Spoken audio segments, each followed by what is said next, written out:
Hello and welcome to Season 2 of In the Diaspora on Wild 99.9 FM with me, David Chisanga. In the Diaspora is a weekly radio program that focuses on Irish migrants. The program follows the lives of people living in Ireland who left their home country either for work, study, business or asylum. In this season, we've introduced outdoor broadcasting, so you'll be able to hear interviews from homes, from offices, on the streets, you name it. This has been made possible by the Equality, Diversity, Inclusion and Interculturalism EDII Office of Mary Immaculate College, MIC. Now, to kickstart this season, we'll be speaking to Austine Umele, a media postgraduate student right here at Mary Immaculate College. Austine, welcome to the program. Thank you for inviting me, Dave. Most definitely. So I'm going to put you on the spot. I love putting people on the spot as we start the program. So Okay. Quickly, just tell me what your surname and middle name actually means. So, Okopi Umele, what does it mean? Yeah, the name Okopi is actually a twin name because I was born a twin. It's a single twin after all because my twin brother didn't make it to the 7th day when the naming ceremony is usually celebrated. Mm-hmm. So I'm actually a single name. So I just know that the name is a name given to twin children. Yeah. Okopi Umele. Yeah. But what does Umele then mean? Yeah, then Umele is a name that, in all frankness, I've been trying to inquire from my parents. To research, from my dad, especially because I've been trying to know, what does it mean? Yes. Because it doesn't really, there are names that suggest their meaning. Yes. In my place, but the name does not suggest that kind of meaning. So perhaps I would say I'm still researching on that name to know what it fully means. But basically, it is a name that is native to my local background.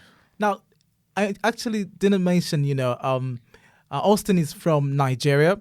He's actually been in Ireland for the past 1 year, and definitely we'll be speaking about his journey. Now, we know much about Nigeria, Austine, the fact that it's in West Africa and, it's the biggest economy even in Africa. Now, being a media student, I'll put you again on the spot, to tell us a bit about Nollywood. Somebody might be wondering, what is Nollywood and what happens in Nollywood, really?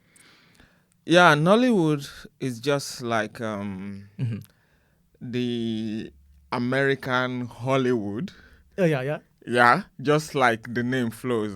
So it's the film industry, the movie industry in Nigeria that allows for producers, film actors, where they come and explore to showcase their art or showcase their skills. And I think basically it is like I said, it's an industry in the sense that they are basically into film production and all of that. And it's somewhat like it has a political part to it, aspect to it, because I think they have presidents, they have vice presidents, and then somehow they tend to have some kind of connectivity to the government, and I don't know how that happens, but I think that is where it's also so you mean it's well structured? Yeah, it's well structured. I think one of the best in the world now, if you ask me. Because, but the challenging thing about Nollywood for me is because I do have a theater background. During my undergraduate days, I studied theater art. But it is strange to know that I never really made it to Nollywood. But there are different film bodies or production crews operating independently. And then there are those ones that are operating in a bigger platform. And this set of people, they all recognize themselves as part of Nollywood. So Nollywood is not like just, in as much as I said it's structured, it is not restricted to the big names. All right. Okay. Yeah, it's not restricted to the big names. However, if you don't belong there, it doesn't look like you are there. That's a bit tricky right there. It's a bit it's a mix I can't even explain it. It's really tricky. Now you've already started talking about what you've done and where you actually studied. Now coming to Ireland, you came to study, I believe, to study right here in Ireland. Now would you just talk to us about, just tell us more about yourself, really? Yes, you already said my name, Austine Umele, and I always like introducing myself as a local human breed. Oh. Local in the sense that I am very passionate about my background, where I come from, my cultural identity, especially the part of my culture and tradition that is embraces progress and civilization, that is not destructive to human relationship and development. Yeah, I embrace that type. So the aesthetics of my culture are things that I really appreciate. And then, of course, I am a postgraduate student here in Ireland of the media arts department. So basically, that is where I am right now. All right, so you don't want to share with us, are you married or not, I am single, completely single. All right, we don't want to go there. Maybe he might be searching, we don't know, but we don't want to go there. Now, Austine, you spoke about your culture very passionately, So Nigeria has different languages and different tribes, Which one do you belong to? Yeah, Nigeria has over 200 ethnic groups. Yeah, and it's a very diverse society and environment. And my culture, I happen to come from a minority group in Nigeria called Idoma. Idoma is from the north central area of Benue State in Nigeria. Yeah. So what's like your language there? Like, what's your language? And how do you even greet in your language? We want to know how you greet in your language. The language, the ethnic group, my ethnic group is Idoma. The language we speak is also called Idoma. All right, okay. Yeah, so when we want to say good morning, for instance, we say Umaochi. Umaochi. Yeah, Umaochi. Oh my goodness. If it is afternoon, we say Umaino. If it is evening, we say Umaone. Oh my. Yeah. So how do I respond then? If you say Umachi? You can also just say Umaichi. Then you say Abole. Abole is like saying, how are you doing? Oh, wow. Yeah. Abole. Yes, Abole. Abole. Like A-B-O-L-E. Abole. Yeah, Abole. Yes, I got it. Yeah, you did. So, Abole. To everybody actually listening to In the Diaspora right here on Wired FM 99.9 FM with me, David. And I'm speaking to Austine. He's from Nigeria. He's been in Ireland for the past 1 year. And this program is brought to you with the support from the Equality, Diversity, Inclusion and Intercultural EDII Office of Mary Immaculate College. Now, we've already established about Nigeria and you as well. And, finally on the country, I'll put you on the spot, again. Yeah. Would you just give us a taste of your national anthem? Like just sing a part of it, Okay. Now, it goes this way.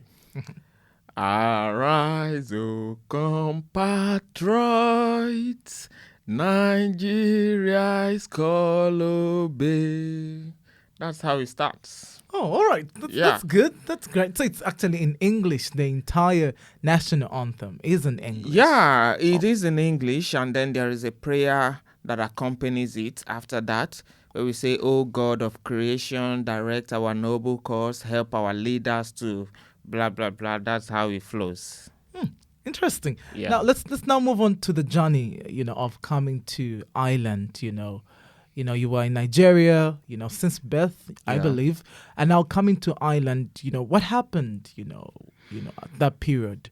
Yeah, I was born in Nigeria, Mm-hmm. and I've lived there all my life until 2021 Mm-hmm. that I got to Ireland sometime in October 10th. And I I have a closeness, like an affinity with my being not just born from there, but I'm just so close to my family. And then for me, coming to Ireland has been it's just like an adventure. It's been a very adventurous experience, some kind of a bittersweet experience, like a mix of bitter experience and good experiences.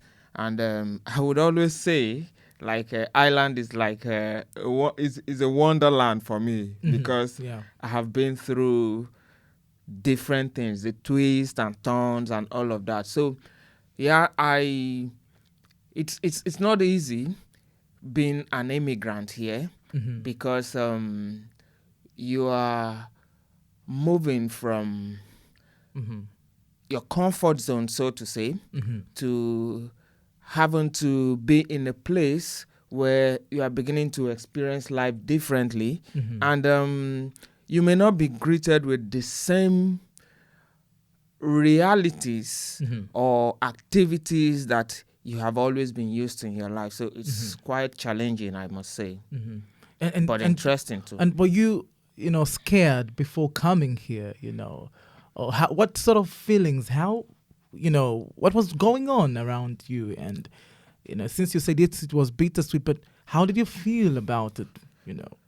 Yeah, I think while the reason, what informs the idea of me calling Ireland a wonderland, it's not because I was scared, but because my expectations were very high before coming here. I have already foreseen myself exploring the environment and doing a whole lot of things, and all of those confidence, I had it intact.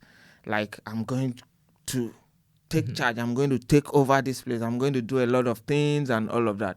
But while that was intact, I got to this place only to realize that I had more things to deal with than what my expectations were. So I was hit by certain experience in terms of having to get an accommodation and all of that. So a job, these things are quite challenging. Yeah. It's not like they are not there; they are there, but it takes some kind of time and complex process or steps to be able to get these things or assess these things.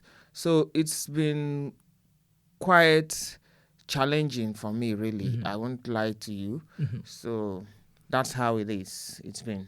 Now, you've spoken about the challenge of accommodation. How did you then handle it? Did you have support from some people, or what happened? For you to be maybe settled. Yeah, I did have the support, but at the time when I got to Ireland, it was my visa approval came not early enough for me to leave before resumption. So I had gotten to Ireland when many other people have gotten here and have been settled in some other places, maybe. So there were less access to houses and some of the things I listed, and it's quite challenging. Of course, I got the support, but when you talk about maybe accommodation, sometimes it's not as if accommodation, like, you can't find accommodation anywhere at all. But sometimes you begin to look at the suitability of that. You look at your fund, you look at proximity to your place of work, you look at proximity to your place of study, your college, and all of that. So these are some of the things you consider. So, of course, I got support from the accommodation unit within the college. Yeah. And, of course, some of my classmates that were already here, I kept in touch with them until I was able to get a place. Now, let's just try to delve more into this issue and, just in that moment maybe of the challenges of accommodation and trying to find work as well. Did you stop at any point and say, okay, I wish maybe I was just home, Yeah. That feeling has never left me, Okay. The feeling of being at home. Sometimes you get homesick. Sometimes I get, this longing for home, to want to be home because, I don't know if it's as a result of COVID, but, islands seem to be a bit different from my community, my society, because the people here are somewhat withdrawn, like they are reserved. All right. Let me use that word, reserved. Like it looks like everybody's living in isolation of the other. So it's a world of your own in a very big place. You see everybody, but nobody's really like connecting in terms of in that communal way that we are used to in Africa. So having to come to this place with that kind of challenge, it makes you feel more alone and isolated. So it was quite challenging, I must say. You're listening to In the Diaspora on Wired FM 99.9 FM with me, David Chisanga. And I'm speaking to Austine Umele, actually. He's from Nigeria. And we're just trying to delve into some of the issues of, migration and listening to his actually migration story. I should actually mention that this program is brought to you with the support from the Equality, Diversity, Inclusion and Interculturalism EDII office of Mary Immaculate College, MIC. Now, Austine, you've really shared with us, some of the low moments that, you faced whilst in Ireland, or just coming into Ireland, I should put it this way. Now, what are some of the highlights, some of the joys? You'd say, all right, so now these are some of the things that I think are sweet now. Like, this one is really a good thing. Yeah, in as much as I had shared some of these challenges I faced when I got here, of course, there are good experiences and, of course, not far from the expectations I said I had from the beginning. As a student, first of all, I would say that the uniqueness of the educational system here in Ireland, the way it operates, it's quite supportive, if you ask me. It's not such that for an international student, for instance, or somebody who is just relocating to this place newly, you have a lot to do to get to learn and unlearn and relearn and all of that. So I would say that it's quite supportive. I would also say that it's very flexible. Yeah, flexible in the sense that it's not so complex or complicated like what I'm used to back at home. Like they make you go through a lot of intricacies just to like get something done. So it's straight and open and forward. So then thirdly, it's also all-encompassing. Like, that is what it is. And then on another hand, I would say that the opportunity of employability, I think the society is organized in such a way that there are opportunities for people to seek employment and maybe grow their careers. You have access to professional programs and trainings in different areas. As long as you are interested in it, I think there are supportive programs that way. And lastly, the integration into the society itself is quite strategic, if you ask me.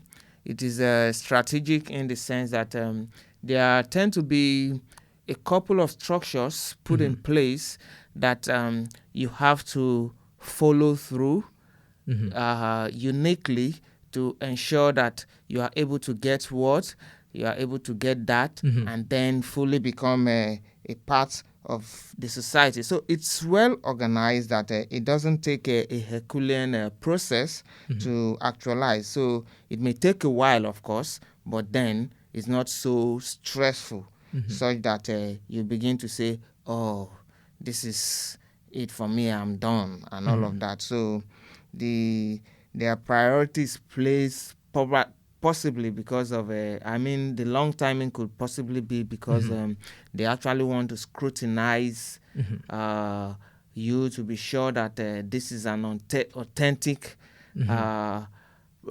person or document or whatever or information they are getting. So I think that is how it is basically. Now, you actually mentioned one of the differences, that you noticed immediately between Ireland and Nigeria. It has to do with people, for instance. The fact that there's not much community, so to say, here in Ireland. Now, which other difference would you say, okay, this also, to me, is a cultural shock? I think, now, in Africa, or in Nigeria specifically, I would say that there is a way we don't have to maybe seek permission before, for instance, maybe if you are in an occasion, for instance, or in an event, you don't need to tell people, I want to take pictures of you. Sometimes you just pose or you just take pictures of people without seeking their permission. And then when I got to Ireland, I realized that even when you invite people for certain things and you tell them you have to seek their permission. In some cases, you have to say, okay, if I snap you, if you don't want your face to be featured in the picture, you can just let us know. We'll know what to do and all of that. And then, and I think I had a very similar experience at my place of work where, the Halloween that was celebrated a few months ago, Halloween is not something that I knew about until I got to Ireland. So if you go to my society, what we usually celebrate are things like the New Yam Festival. There are some societies where they celebrate circumcision of, you understand, and then maybe naming ceremony, wedding ceremony. These are the things that we celebrate, that we identify and then with. you saw Halloween for the first time. Yeah. Didn't you want to run away? No, Okay. I think such things wouldn't scare me anyway. Yeah, I don't feel that way. But really? But then, yeah. But why is that though? Yeah, for me, rather than being afraid, I would say it aroused my curiosity. Okay. Yeah, my curiosity, and I'm like... that's a key ingredient for a media person. Yeah, yeah, you can say that again. And of course, so it aroused my curiosity, but again, that curiosity almost got me into trouble. Because at the time, I was trying to take a picture of that image, and it happens that some children underage that were celebrating, they were going to pass at the same time, and then the security within that place thought I was going to take a picture of, and then it became a big issue. But I thank God it didn't escalate, but to something bigger than that. Oh no. So you had a bad experience with the data protection law, I believe. Yeah. Oh. Yeah, because I was trying to take a picture of the Halloween image, and then that coincided with when those kids were passing by. All right, you're listening to In the Diaspora on Wired FM 99.9 FM with me, David Chisanga, and I'm speaking to Austine. He's from Nigeria. He's been in Ireland for the past 1 year. And definitely this program is brought to you with support from EDII Office of Mary Immaculate College, MIC. Austine, we are nearing the end of the program now. And, one of my favorite questions here on the program is, what do you miss the most now about Nigeria? First of all, I miss my family every day, every second, every minute, every hour. Even when I'm sleeping, I'm dreaming of home. Come on, man. Okay. Yeah, that is what it is. Because sometimes I tell people that I'm a family man. I don't have wife and children, but I tell people that I'm a family man because I was so much involved in the runnings of my family before I got here. So having to come to a place where it's just me and myself, and then it's difficult to build a network of friends and new family and all of that is not so easy here in Ireland. So that is one big thing I miss. And of course, I miss the food. I miss the weather. Because we have such warm weather back in Nigeria. But we have a beautiful weather here in Ireland. Yeah, the weather is... we love our weather. Yeah, it's not as though the weather is not beautiful, but sometimes... I met a couple of students a few days ago that were telling me that, to my shock, that it is depressing to have the kind of cold weather we have in Ireland. So although in Africa, things like that, I was telling them one major difference between Africa in terms of weather, that we can get depressed over things like weather in Nigeria. The things that depresses us, the things that would depress us are quite different from what would depress one here in Ireland. So it was kind of funny. I wasn't trying to make mockery of them, but I was just trying to identify a very significant point that cold weather cannot get a hard, typical African man depressed. Yeah. All right, Austine, anything you want to share with us, before we actually close the program? Anything else you'd like to share about Nigeria, about Ireland, and your experiences from both countries?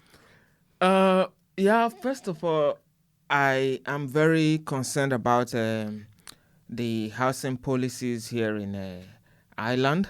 I wish that it is improved upon to ensure that more immigrants are able to settle in more easily, and I think priority should be given to international students to enable them settling on time, because having to get an accommodation can be quite depressing than the code I told you about, and especially when you are not from here.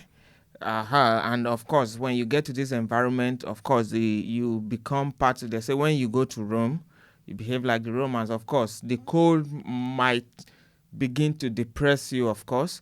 So I think the housing policy should be improved upon.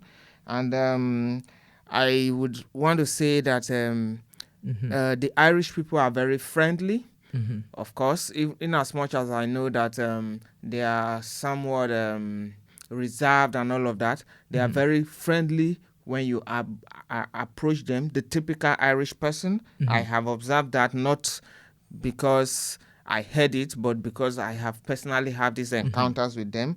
And I would tell immigrants not to be afraid of making inquiries. They should always approach them. They should ask questions through the Citizens Information Center, for instance. They should also approach individuals and institutions at your place of work. Don't be afraid to ask questions. These questions will help you. It will expose you to a lot of things, that it will avoid you from a lot of challenges or trouble and all of that. So ask questions about health, ask questions about accommodation, ask questions about jobs, employment, career, and all of that. Thank you very much, Austine, for being with us in the diaspora today. Thanks for having me here. And thank you for listening to In the Diaspora. This program is brought to you with the compliments of the diversity, inclusion, and intercultural Lism EDII office of Mary Immaculate College. I'm David Chisanga. Until next time, bye for now.